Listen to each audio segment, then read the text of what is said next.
নমস্কার। আজ 18ই মে। আজ এক মহান বিপ্লবীর প্রয়াণ দিবস, যিনি কোনো বন্দুক বা বোমা হাতে নয়, বরং একতারা আর কণ্ঠের জোরে কাঁপিয়ে দিয়েছিলেন ব্রিটিশ সাম্রাজ্যের ভিত। তিনি আর কেউ নন, আমাদের সকলের শ্রদ্ধেয় চারণকবি মুকুন্দ দাস। আজ তার এই পূণ্য প্রয়াণ দিবসে জানাই গভীর শ্রদ্ধাঞ্জলি। আজকের এই বিশেষ ভিডিওতে আমরা স্মরণ করব এই মহান চারণকবির জীবন, তার বিপ্লবী গান এবং কিভাবে তিনি সুরের আগুনে জ্বালিয়ে দিয়েছিলেন পরাধীন ভারতের মুক্তির মশাল। 1878 খ্রিস্টাব্দের 21শে মার্চ ঢাকা জেলার বিক্রমপুরে জন্মগ্রহণ করেন যজ্ঞেশ্বর দে। হ্যাঁ, এটাই ছিল তার আসল নাম। পরবর্তীকালে গুরু রামানন্দ অবধূতের সংস্পর্শে এসে তার নাম হয় মুকুন্দ দাস। ছেলেবেলা থেকেই গান বাজনার প্রতি তার ছিল অগাধ টান, কিন্তু কীর্তন বা সাধারণ গানের মধ্যে তিনি নিজেকে সীমাবদ্ধ রাখেননি। 1905 খ্রিস্টাব্দের শুরুতে যখন বঙ্গভঙ্গ আন্দোলনকে কেন্দ্র করে গোটা বাংলা উত্তাল, তখন মুকুন্দ দাস তার গানকে বানিয়ে তুলেছিলেন প্রতিবাদের অস্ত্র। তিনি ঘুরে বেড়াতেন বাংলার গ্রামেগঞ্জে, হাটে বাজারে, মাথায় পাগড়ি, পায়ে নূপুর আর হাতে একতারা নিয়ে গেয়ে উঠতেন স্বদেশী গান। সাধারণ মানুষকে জাগিয়ে তোলার এই অনন্য ভঙ্গির জন্যই তিনি পরিচিত হন চারণ কবি হিসাবে। মুকুন্দ দাসের গানের ভাষা ছিল অত্যন্ত সহজ, কিন্তু তার প্রভাব ছিল মারাত্মক।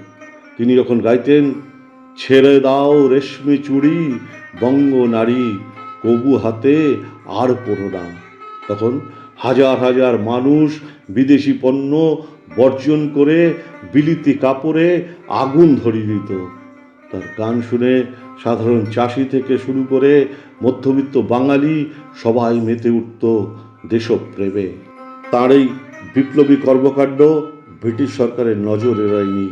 তার রচিত মাতৃপূজা নাটকের জন্য 1908 খ্রিস্টাব্দে তাকে গ্রেপ্তার করা হয় এবং 3 বছরের সশ্রম কারাদণ্ড দেওয়া হয়। কিন্তু কারাগারের অন্ধকার প্রকোষ্ঠ তার ভেতরের দেশপ্রেমের আগুনকে নেভাতে পারেনি। জেল থেকে বের হয়ে তিনি আবার দ্বিগুণ উৎসাহে মেতে ওঠেন দেশের কাজে। মুকুন্দ দাসের এই চারণ রূপ দেখে বিশ্বকবি রবীন্দ্রনাথ ঠাকুর এবং দেশবন্ধু চিত্তরঞ্জন দাসের মতো ব্যক্তিত্বরা মুগ্ধ হয়েছিলেন। রবীন্দ্রনাথ ঠাকুর তাকে জড়িয়ে ধরে আশীর্বাদ করেছিলেন এবং তার কাজের ভূয়সী প্রশংসা করেছিলেন। 1934 খ্রিস্টাব্দের আজকের দিনে, অর্থাৎ 18ই মে, মাত্র 56 বছর বয়সে এই মহান চারণ কবি শেষ নিঃশ্বাস ত্যাগ করেন।